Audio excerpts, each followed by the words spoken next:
Welcome, everyone, to another episode of the Adeptus Ridiculous podcast. My name is DK Diamantes, his name is Bricky, and we're going to be learning about 40K today, everybody's favorite grim, dark, horrible fantasy.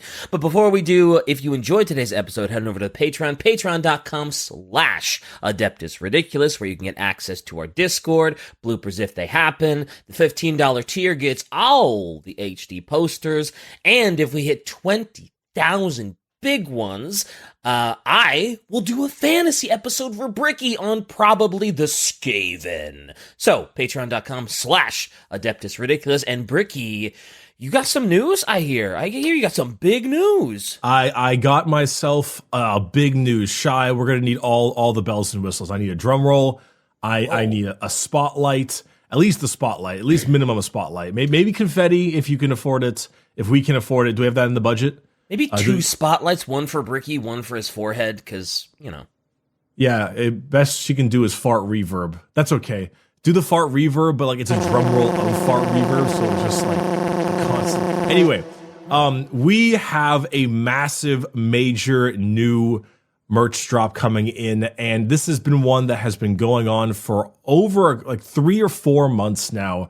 Whoa. And I finally have everything set up and ready.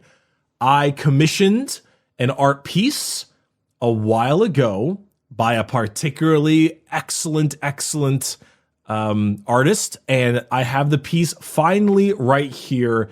DK and Shy have not seen it yet, so... Oh, yeah, you only told us that... Whoa! So I call it the Music of the Third, a rendition of the Emperor's Children's Maraviglia effect. As you can see, you've got Bekwakinska in the center. All of the musicians. You could see some, all of it, of course, distinct enough, legally distinct enough to its own point. Wow, that's amazing. It was a long and very expensive commission, but the more you look at it, and you look in like the corners and the various imagery, gets a little bit creepier and just kind of unsettling. Oh, man, that's great. I'm super happy how it turned out. I absolutely love it. So you can pick it up in 2 poster forms, the 18 by 24 and 24 by 36 inch sizes. And also, it is our debut of trading card game mats as well. The classic, the classic like kind of neoprene sort of trading card game mat.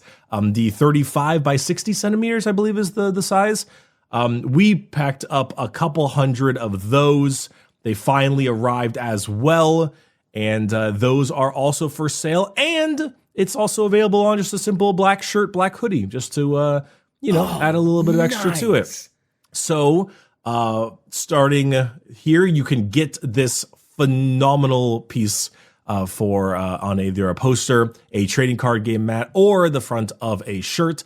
And if you buy any 2 of those together in your cart, you get 10% off your whole order for the next week. So, hell yeah. Bada bing, bada boom. This took a very long time to commission, and then the mats took a while to get here and all the things, but I'm very happy. I can see why that took so long, because that is primo. That's great. Thank you. The artist wishes to remain anonymous. Okay, that's fine. So that's a whole thing. However, they did a phenomenal job. Oh yeah, that is bangarang. Absolutely, it's ridiculous. I love it. Also, I like play mats because I don't like play card games or nothing. I use them as like a desk, like those full desk mouse pads. That's what I use them for. I just lay it down under my keyboard and my mouse, and it's like a desk mouse pad. It's a lot more convenient than just having that one little mouse pad. Absolutely. I actually have one right now from Outer Wilds, the greatest video game ever made. I have a has-been hotel one, but that's because I'm a dork. That is pretty dorky, but the color scheme probably would look pretty good. Mm-hmm.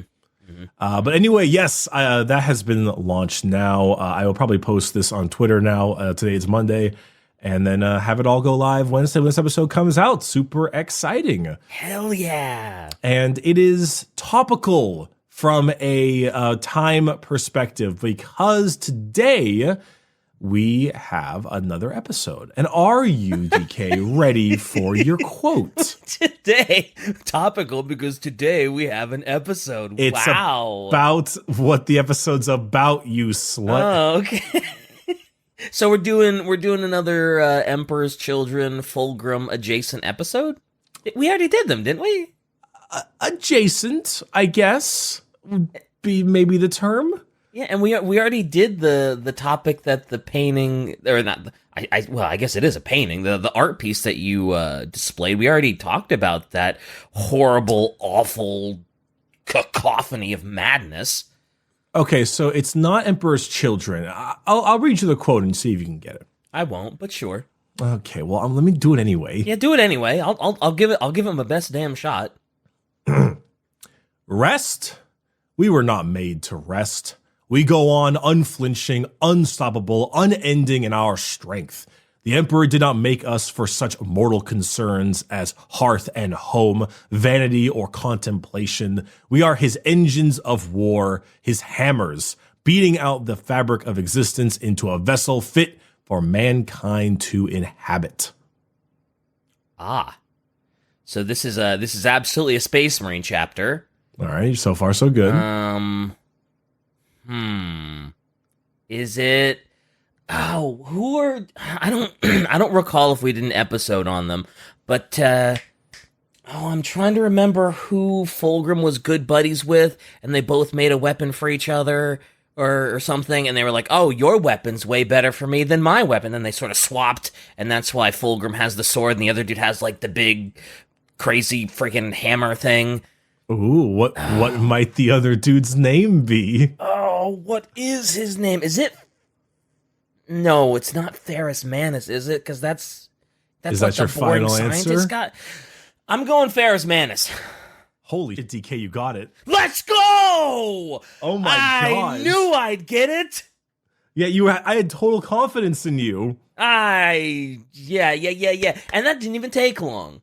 No, it didn't. I'm actually very impressed. It also helped that I knew that it was Emperor's Children adjacent, and that we had done an episode on Fulgrim and the Emperor's Children, and the thing that we had done the poster on. That was kind of the reason for why the poster drop was today. Was because, well, yeah, obviously, because it was going to be related to the episode. So yeah, I got it. So when I say that this episode might not be as long as other episodes, what does that mean, DK? That means it's going to be under an hour, right? For us, a shorter episode is under an hour, right? Or it just means I'm a liar. Or that, yeah, because usually whenever you say it for an Adric episode or I say it for a Detective Ridiculous episode, it just falls out of control. So, Ferrus Manus. Obviously, there are the two major episodes that go along with every Space Marine chapter. Ferrus Manus, and then the subsequent episode on the Iron Hands. Yeah. Okay, so when I started researching Ferrus Manus, I was like, okay, all right, Ferrus Manus, often referred to as the Primarch with the least lore, or the most boring, or just kind of like, you have to say, what's your least favorite Primarch out of the 19 or 18? Mm-hmm. It depends if you count the two Alfarius. Yeah. Most people, I think, would say Ferrus Manus, not because he himself is a particularly bad Primarch. He just doesn't have enough to make him interesting. And I was like, all right, god darn it. I've heard this for so long. Let's not get ahead of ourselves on this. Let's go ahead. Let's really get that research. Let's look and learn about Ferrus Manus. Okay. And so I started researching Ferrus Manus, and then I was like, damn, there's really not much. Oh man, no, that was your chance to say, man, I started the research and I realized I was in over my head. Ah. That was your chance, dude. Ah, that was damn. your chance, but you blew it. Oh, sorry, I was getting a little too headstrong. If only Ferrus Manus had been a little headstrong, right? Yeah, a little. Might Yep. still be there. So yeah, I will say out of all of them, he definitely does feel like he has the least lore overall. In fact, so much so that we have covered a pretty great deal of it already in the Fulgrim episodes. Is his lore just what you learn from like Fulgrim and his like friendship with Fulgrim before? Not fully, but a bit more than I'd like. Yeah. Oh, okay. So obviously there's the openings of Ferrus Manus. And of course, as we've been talking about before, the episode is really important to understand what Ferrus Manus is like, more than just every single bit of lore. Mm-hmm. But what he's like is kind of a cold dick. Yeah, so it doesn't help. Like, I don't like the fact that I'm not a huge fan of Ferrus. I really was hoping that I was going to roll into this episode and be like, no, he's so like misunderstood or all these kinds of things. But instead what I got was just, I feel like GW doesn't much care. Yeah. And being the casualty of the Horus Heresy so early on adds more to Fulgrim's lore than it does to Ferrus. But anyway, enough about that. Let's go ahead and get kind of like more into the nitty gritty. Let's do, because as far as I know about Ferrus Manus, yeah, literally when I hear his name, it's just like, oh yeah, he's the guy that got his head chopped off, and he was really good friends with Fulgrim, and they made weapons for each other, and they held hands as they pranced through the field of roses, and then everything fell apart.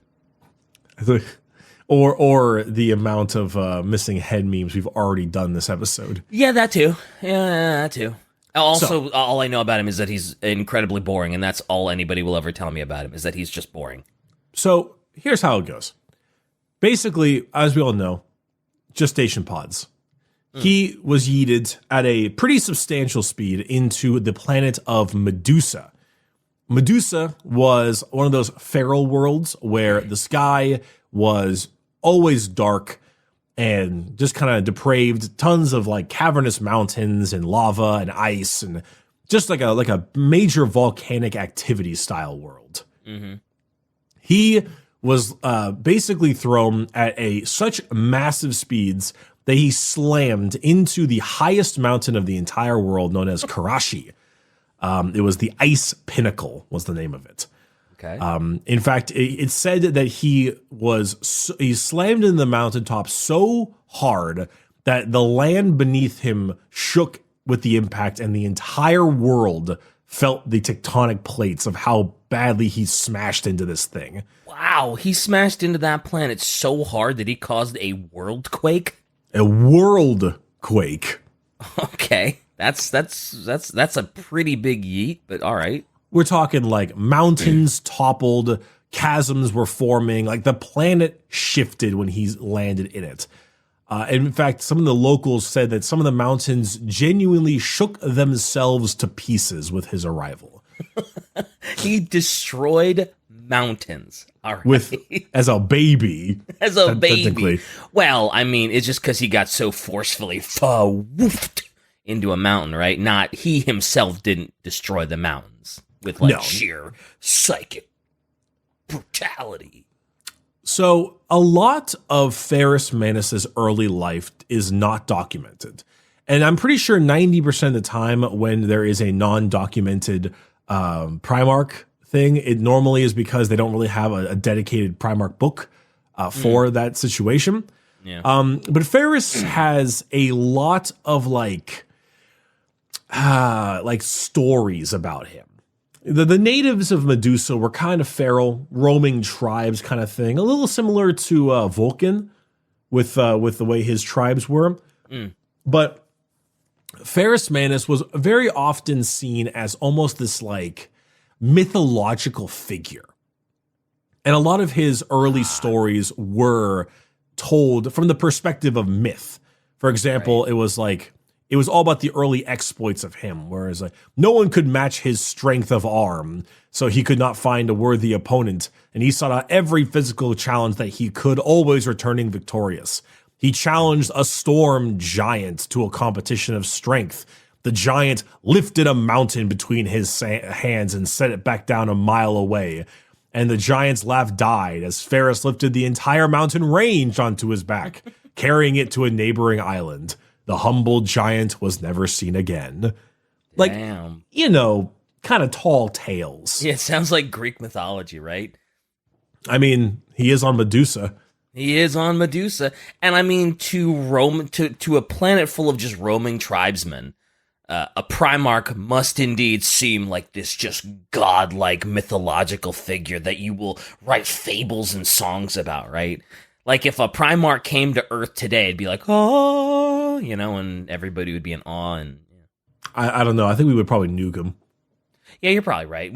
He'd be like, oh, I come in peace. I'm just here to shine the light of the Emperor on you. And then, yeah, we'd probably nuke the hell out of him. What's the Simpsons thing where it's like, it's coming in peace, break its legs. Yes, that is the most Earth thing to do. So Ferrus eventually, after a few years, left the mountaintop that he was on completely fully grown, traveled the length of Medusa and stuff, and became known by its people and its various cultures. These cultures were full of like tribesmen, you know, old school kind of stuff. Yeah. And during this time, the tall tales about him continued. He climbed tall mountains, swam to the oceans, always kind of pushed himself, basically. And he was kind of, well, there's no better way. He's kind of a dick. He Must have Ferrus gotten that from Manus, his dad, eh? Oh yeah, maybe. He values strength amongst everything. There is literally an ability the Iron Hands have in the game called Mercy is Weakness. Oh boy. And so like the clans, the neighboring tribesmen would fight each other, and he just wouldn't get involved. Because he's like, this is healthy. You know? Murder between each other is good. Keeps the strong and tempers the weak. And weakness is a terrible quality that should not be kept. Oh boy, he's one of those. He sounds more like an edgelord. You know, mercy's for the weak. We need more war to call out all of the bitches. So you know how you know how when you're on Twitter or something and you see someone with a Socrates profile picture and you're like, you're about to hear some of the most prolific racism you've ever heard. Like, I feel like Ferrus Manus is actually what the Sigma male meme is really about. Oh. Like I think he is the Sigma male in general. The don't bother with weak people. They only drag you down. Be strong, cold, and stoic for that to become a 100% better than the alpha. He is the Sigma male. Yeah, Shai just put that drawing of him in chat, and I'm just like, yeah, he looks like he is just cocked, locked, and ready to launch a racial slur. Like, he is 100% a problem child. But, you want to read this, what Shai said? Oh, yeah, Shai said, memes aside, he was cold, rigid, had no patience or mercy. He was close to Perturabo in personality, but without pettiness or cruelty, he just didn't care. Yeah. Ooh. He just doesn't care. He's like, oh God, this weak person is dying. Whatever. Whereas Perturabo would like probably step on them. He would just leave them there. I'm like, well, this is what you get for being weak. For free? For free? For free? Steps on you for free? But the most famous story of Ferrus Manus was his battle against Azernoth, the Great Silver Worm. Now, we know what this is now, but at the time it was kind of this talk of fable and myth, where there was a great silver worm-like construct hidden deep within the mountains of Medusa, and nothing could ever damage it. No conventional weapons could ever harm it. His fists and weapons would just bounce right off of it. So eventually, he was found a way to subdue the beast, grab it, and drown it in a river of lava. Wow. And when he did so, pulling his hands from the lava, the metal necrodermis of this creature had melted and fused itself to his forearms. Oh, that's how he gets them. Yes, hence giving himself the iron hands he is so known for today. And that's why they're called the Iron Hands. And it's all making sense. We now know that this metal worm was actually like an experimental Necron construct. So he actually got himself some of the Necron. That necrodermis. Oh, it's literally just called necrodermis? Okay. Yep. Like the necrodermis melted over his hands. That's why they're so darn tough. Well, yeah, I mean that necrodermis is no joke.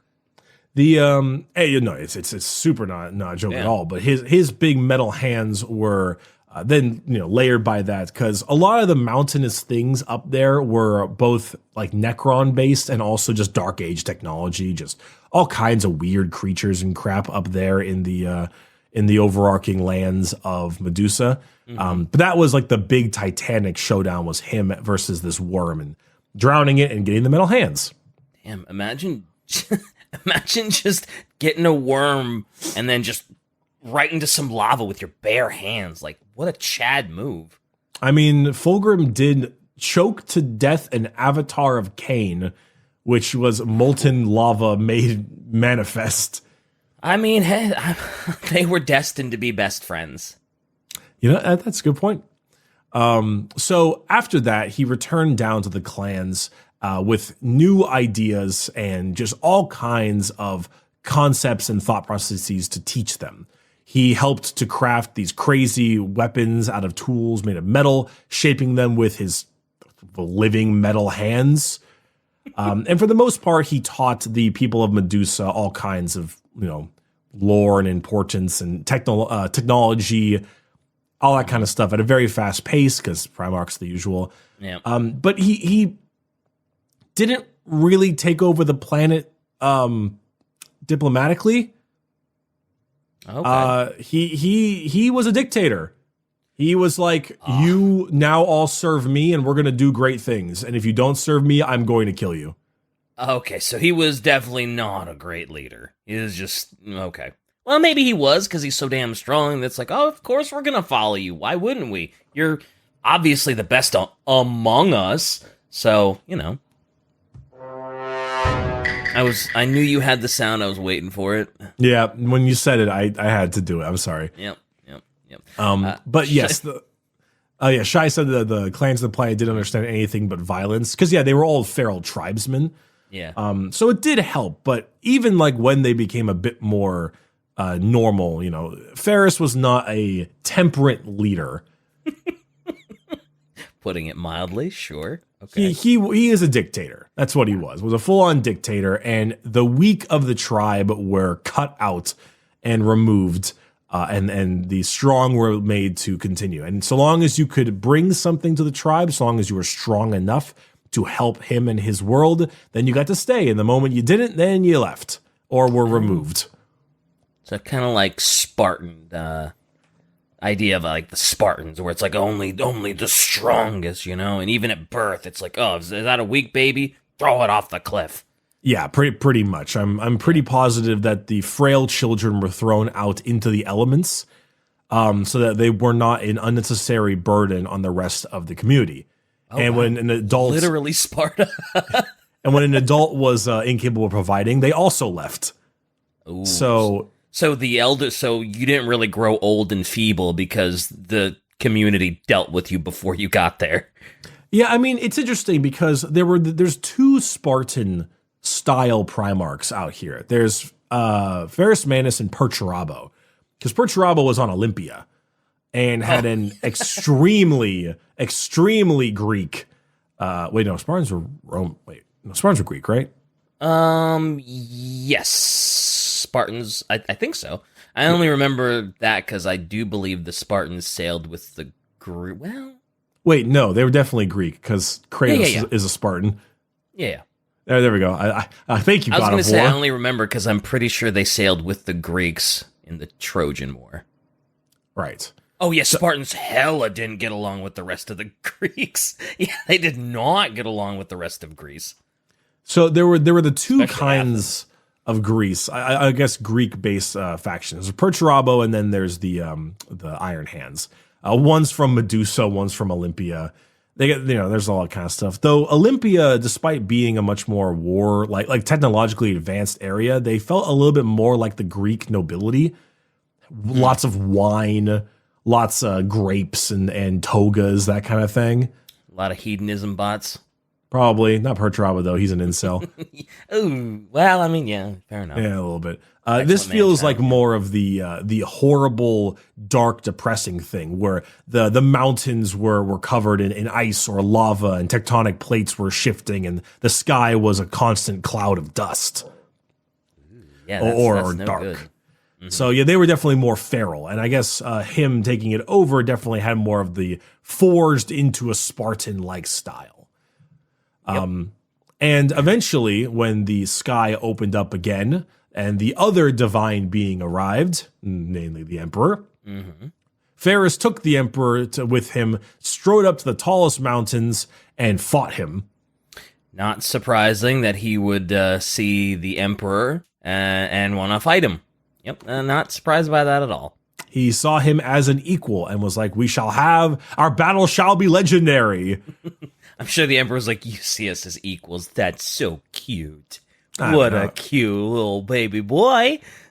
I'm positive that he did the same thing that he did with Vulcan, which is temper himself a little bit for their fight. But of course, much like their myths, it was the same thing as the confrontation devastated the landscape, shattering the very heavens. Very, tall tales. Yeah, sure. Yeah. But once they came down from the mountains, their bond was strong and they had a mutual respect. And after that, of course, he was given his 10th Legion. Iron Hands are the 10th, the big X. And he left Medusa kind of reluctantly. He had these feelings of loyalty there, but he also wanted to do the sense of duty he had towards the Emperor. And he knew that he needed to make strong warriors. Sure. And he knew that his people would survive without him down in Medusa. And the Emperor was needed him immediately. So he learned of his legion, formed his army in his image, and made way to conquer the galaxy in the Great Crusade. Hooray! All's well that ends well. The rest, so there's a lot of Iron Hand stuff. Like I said before, this episode will definitely be a shorter one because I actually think the Iron Hands are more interesting in terms of than their Primarch. Yeah, honest to God, Poor I think so. I don't know if Shai could back me up on this one, but I think the Iron Hands are more interesting than their Primarch. Oh man, Ferrus cannot catch a break. It's unfortunate, but they themselves, the Iron Hands, are forged the way they are kind of because of how Ferrus treated them. Oh, sure. They got to be like battle-hardened warriors that are just, I don't want to say perfect, but like near perfect, because if they're not, Ferrus is probably going to kill them or cast them out and not let them even be part of the tribe, right? So these are literally the best of the best. They're, like we said, they're Spartans.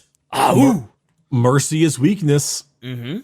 Mercy is weakness. That's the whole shtick and has been for a while. So are the Iron Hands like super, well, I don't want to say that, are they super strong in game? Because every Space Marine chapter is going to be super strong, but like they seem like they'd be tempered a little harder and stronger and beefier than a normal ass like Ultramarine that's been doing taxes. So Iron Hands actually have broken the game more than once. That's mainly because they're a shooting army, and they just happen to have really good rules. Okay. The Iron Hands are definitely embodiments of their Primarchs' cold, steel-like, methodical thinking. Mm-hmm. I think, okay, so I guess there's the Minotaurs who are also huge douchebags. But if you had to think of like the opposite of the salamanders, like, oh, look, it's a civilian that can't help themselves. Sucks. Maybe you should have been stronger. Bye. Although, honestly, for an Iron Hands, if they were gonna, like, really encompass their Primarch, be like, oh, look, a civilian that is weak and can't really help themselves. Let me kill you and take you out of your misery. It's like, ooh, hey, that's a civilian, buddy. And they're like, I know, this.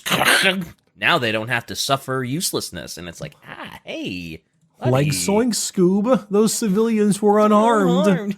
Also, what is that picture Shy put? What is on that Iron Hand's backpack? He looks like an AdMech. That is most likely a Tech Marine.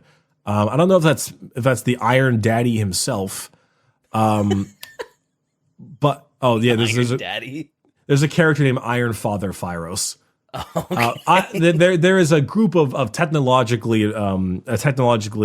advanced kind of tribesmen on Medusa that are called the Iron Fathers, that kind of eventually advanced to a form of hierarchy in the Iron Hands world. Oh, it's very cool. I love that Tech Marine. That's so dope.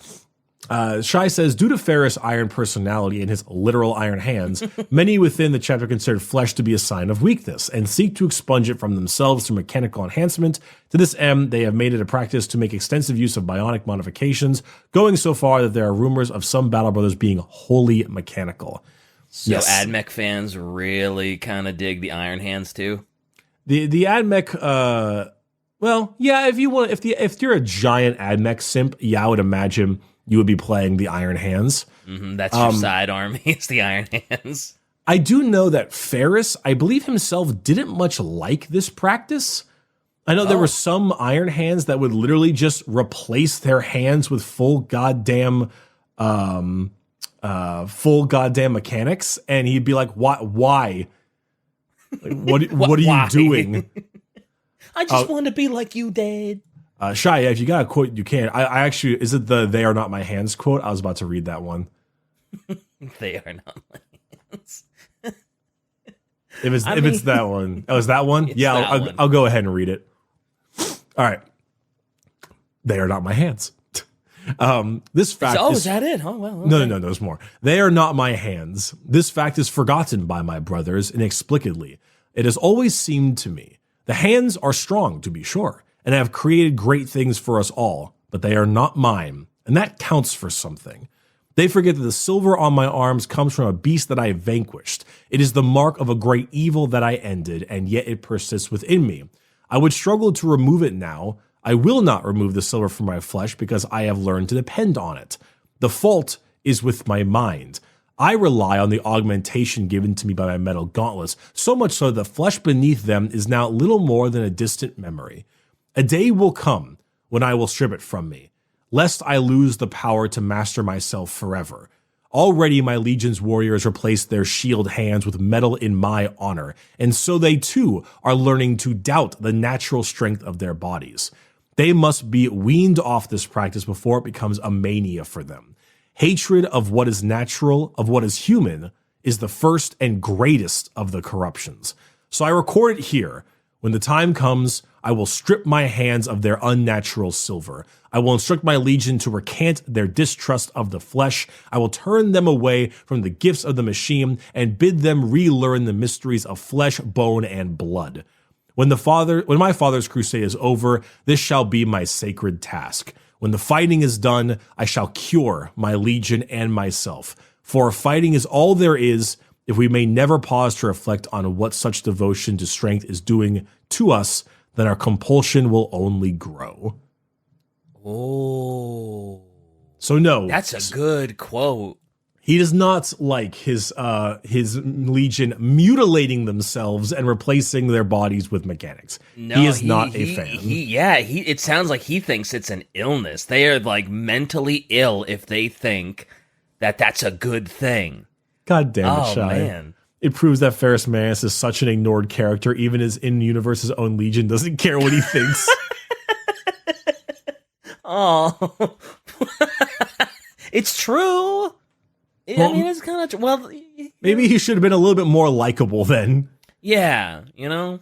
I do find it interesting that he doesn't like the necrodermis that he has, and he wants to, like, rip it off because it's made him forget about his natural strength.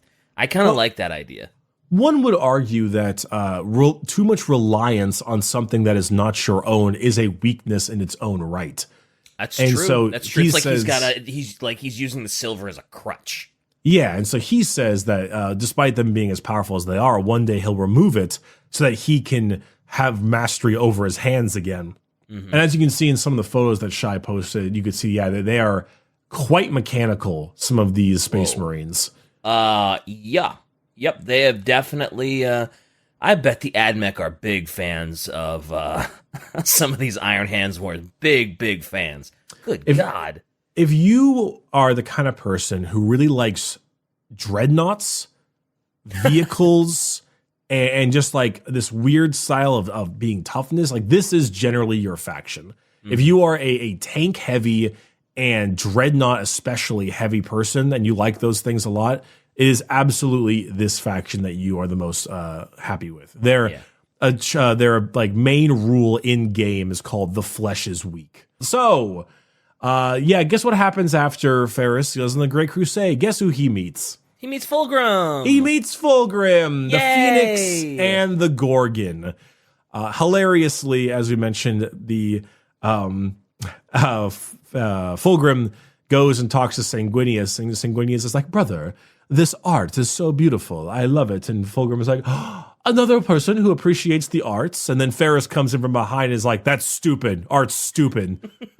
Why would you care about art? That's stupid. And then Fulgrim laughed and called him a terrible Gorgon, which is why the name stuck, which is just hilarious because he's from the planet Medusa, which is, Gorgon. Yep, and he's a Gorgon. Yep. Mm-hmm. So, the Ferrus Manus and Fulgrim met, and it was a good amount of kind of this little poking fun at one another.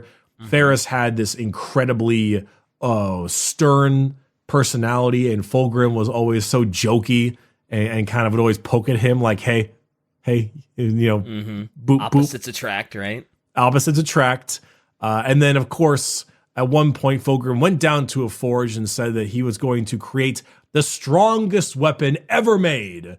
And Ferrus was like, with your little baby boy hands, your little pasty little baby boy hands. Little baby man with your baby hands. Aren't you going to hurt your manicure, you little baby boy? And, of course, they go at each other. Both made a weapon to surpass one another. Fulgrim making the Thunder Hammer Forge Breaker and Manus making the Sword Fireblade. And they were both like, God damn, what you made is so much better than what I made. And then they swapped. And then they became friends. Tradesies, yeah. And ever since then, unfortunately, most of this is recounted in the Fulgrim episode. Yeah, because it is. There's not a whole lot else past that. Ferrus Manus goes on this major battle called the Diasporix Persecution, which was them fighting some human and Xenos aligned rebels, and of course killing them all because that's the Great Crusade. We know what we know what we do. Aliens die in the Great Crusade, and then Fulgrim gets the Laer Blade, starts to get a little bit funky, it's a little kooky, crazy, more than normal. Yep, way more than normal. Horus begins to rebel and says, ooh, that Ferrus guy is going to be a real problem because, he is very strong, very calculated, and he leads quite a few forces. Hey, Fulgrim, you're friends with him, right? Go sway him. And Ferrus, of course, says, oh my God, you absolute buffoon. I can't believe you would be so weak as to betray our father this fast. Yeah, and I bet Ferrus Manus was just none too happy about that. Yeah. Well, wow, Fulgrim, your mind is so weak. Horus swayed you this fast, and mercy is weakness. So he smashed the fire blade of Fulgrim to bits, knocking himself out. But Fulgrim couldn't bring himself to kill his brother, and instead killed all of his Terminator guard instead, and then left. And Ferrus, none too appreciative of this act, decided to be like, God damn it, hey, Em, can we go kill this Death Guard? And then can we also go kill these World Eaters and Sons of Horus and Emperor's children? He's like, go get him, champ. And he's like, sick.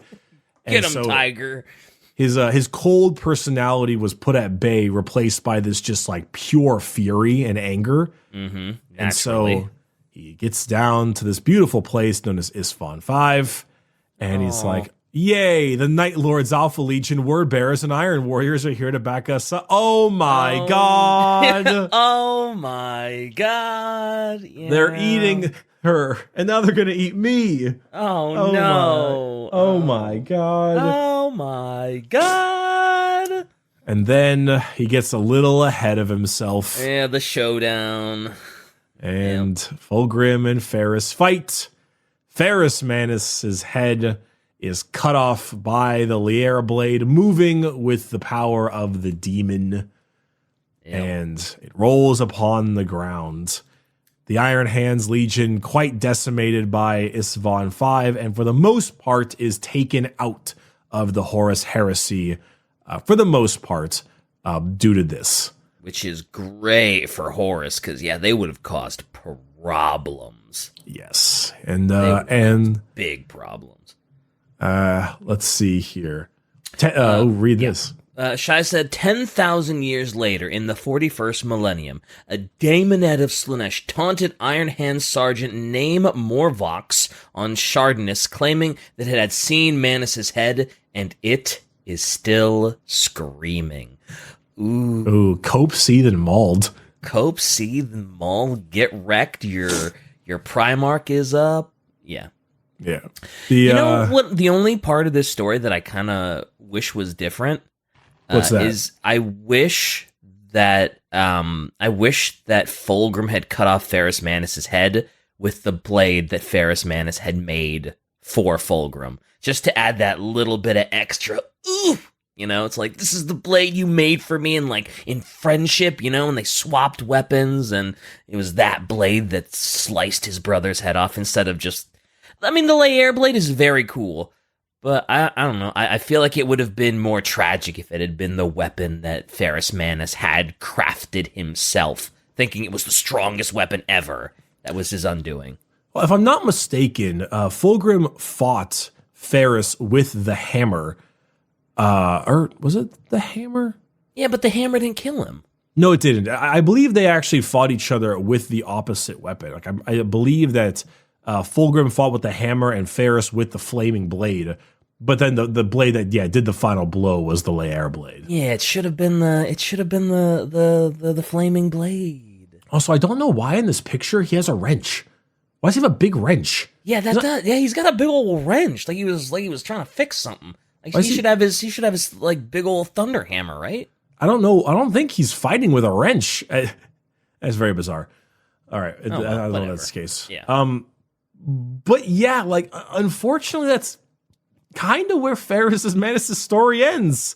Oh man, there is the one major situation that comes along with the whole Legion of the Damned part, and I don't know if you remember this, but because I know Master of Mankind was not our favorite book. That's an understatement. But at the end of in the Webway battle, the Emperor did arrive with a like headless avatar that fought alongside him.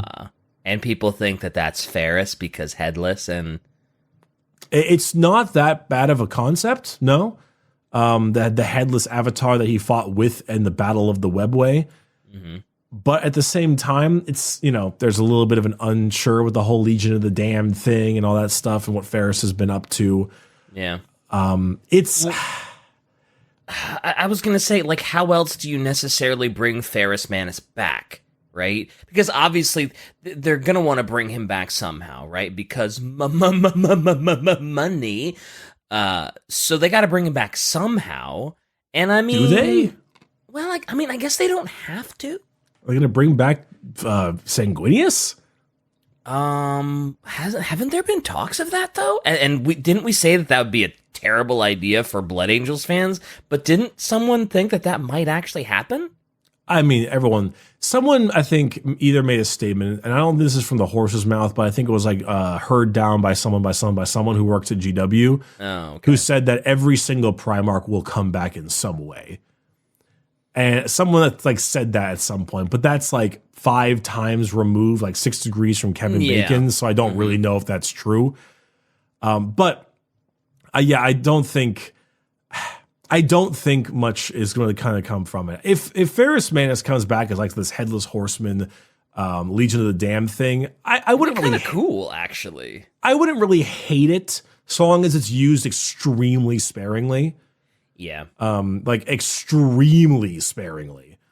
But at the same time, it's really unfortunate because I don't have a whole lot more about Ferrus to talk about right now. I mean, yeah. I don't know if Shy has much more either, but for the most part, to understand Ferrus, he's extremely cold, kind of a dick, thinks mercy is weakness, and tries to eradicate it everywhere he can. He was buddy-buddy with Fulgrim, and Fulgrim killed him. And that's it. I really don't got much else. Oh, well, Shai said people literally say that reading his own Primarch book gives no effing info on him. Oh, yeah, there it is. Ferrus Manus, the Gorgon of Medusa. Wow. I guess so. And I guess it's not that good. Okie doke. Well, there you go, I guess. Ferrus Manus, everyone. We did it. There's the reviews are not good. Because it probably gives no real information on the Primarch that it's supposed to. So, cool. I genuinely wish I had more. And this is not like, this is just I think just a GW thing. There had to be someone to die during the heresy in order to give the heresy really good stakes, outside of Sanguinius and Horus, of course. Of course. Yeah. And, like there had to be some casualties more than, characters have to die because it's interesting. Yeah, it's the big war. It's the big heresy. You can't just have Chaos take the fattest L ever and have no casualties whatsoever on the side of Emperor except Sanguinius' sacrifice. Like, you gotta have more casualties than that, right? So I guess Ferrus was just checked off. He's feels like the character that makes, you know what he reminds me of? He reminds me of a character that's introduced in like a Marvel movie and then is killed off in the same Marvel movie because they don't have the balls to kill off like an actual character. Right. And it's really unfortunate because the Iron Hands are really cool, like looking, all the mechanical bits and the tech marines and the dreadnoughts and oh yeah, very cool. Like, you want to have like this army of cyborg space marines. Like, it's really dope. And I think the Iron Hands are actually better than their Primarch. They're more interesting, and they've become more interesting since his death. Yeah. But yeah. Shy in all caps says reviews on Gorgon and Medusa are literally saying that his book, quote, gives good insight into Emperor's children. You know, wow, that's even if you try to learn about Ferrus Manus from his book, he's so boring and uncared about that it's like, you know what? In his book, let's just write about the Emperor's children. They're the interesting part of this story anyway. Forget him. In fairness, it is lore accurate for the Emperor's children to be stealing the spotlight. Yep, that is a very Emperor's children thing to do. Especially over Ferrus Manus. That would probably make them so happy. Like, the Emperor's Children fans must love this book because it's just another slap in the face to Ferrus Manus. Well, Emperor's Children fans, I don't think hate Iron Hands. Yeah, they do. I don't know why they would. They were No, they totally do. No. Who are you? Shut up. I love how seriously you took me. Who do you think you are? Do you think you are to speak for all those people? That's always the line at the end in the middle of Guardians 2 when Chris Pratt shoots his dad. It's like, who do you think you are? It's a really good line, actually. You want to read this from Shy? Shai says, and to be fair, Manus, to be fair, Ferrus wouldn't care. If someone was to write a book about him and ask him what he wants it to be about, he would say, write that shit about Fulgrim. He loves that stupid crap. That is exactly what he would say, actually, yeah. Probably. That is exactly what he would say. If they were like, Ferrus Manus, a remembrancer came up and was like, I would like to make a painting of you. He'd be like, go paint Sanguinius and Fulgrim. They're the little bitches like art and shit. I don't give a they're the ones get out of my way. Garbage. I need to go train. I need to go do tactics and important things. Yeah, that's. He just goes like, get out, actually. Get out of my way. Pushes him a little too fast and breaks his spine. And I was like, well, that shoves sucks. him and he just breaks in half. Yeah, should have been stronger. Yeah, I was really hoping that I would go into this and be like, the thoughts on Ferrus Manus were wrong. And there's one part that I was wrong about. He hates what his Legion has become. Or he would hate what his Legion has become. Oh, yeah, definitely. If he was still alive, he would be very upset with what they've turned into. Mm-hmm. But besides that, I was really hoping to be wrong, to be like, okay, this is what they... Because, I was thinking of like Perturabo. When I read about Perturabo, I was like, he's a petulant man-child. I'm like, all right, let's learn about Perturabo. And I was like, okay, no, he absolutely is, but I kind of love him. Yeah. At the same time, there's a little bit more to it, yeah. This is exactly what I thought I was going to get, or exactly what I've been told, and it's unfortunately rather disappointing. I'm sorry, Iron Hands fans, but yeah, it is what it is. Your Legion is substantially more interesting than your Primarch. And I think Iron Hands fans are okay with that, because they're like, well, yeah, maybe Ferrus Manus is boring, but look at our sick army! Look at how cool our stuff is! Whatever, Ferrus Manus sucks. Fine, but look at the wealth of cool that we've got. So, it's a fair trade. It depends. It's a fair trade. I have a buddy who plays Iron Hands, and he makes his thing called Sons of Medusa, and they're all like green and stuff. It's very cool. But... And, in game, they've got great rules. They have broken the game multiple times because of how hard they just gun you down. Mm-hmm. But, it is what it is. It is what it is. What it is. Yep. So that's that. Thanks for listening, everybody. I apologize that it was not as fancy as I would have liked, but also not next a short episode, by the way. No, it wasn't a short episode, but yeah, longer than the short episode we were supposed to have last time, actually. But next week we will be talking about the Iron Hands themselves, and goddamn it, did we try this episode? Yeah, we sure did. We tried. But next week it'll be the Iron Hands ones, and it should actually be a bit more interesting and a little bit more like going on. Interesting, yeah, little chin scratcher. Yeah, indeed. Well, there's not much of a chin to scratch anymore. Well, yeah, Ferrus ain't gonna be scratching that chin. Yeah, I pressed the wrong soundboard button. Well, I for some reason when you press that button, I just imagine Ferrus's head being blown off by a reverb fart. No, don't look. All these loyalist legions are here to back us up on this Van 5. Turns around.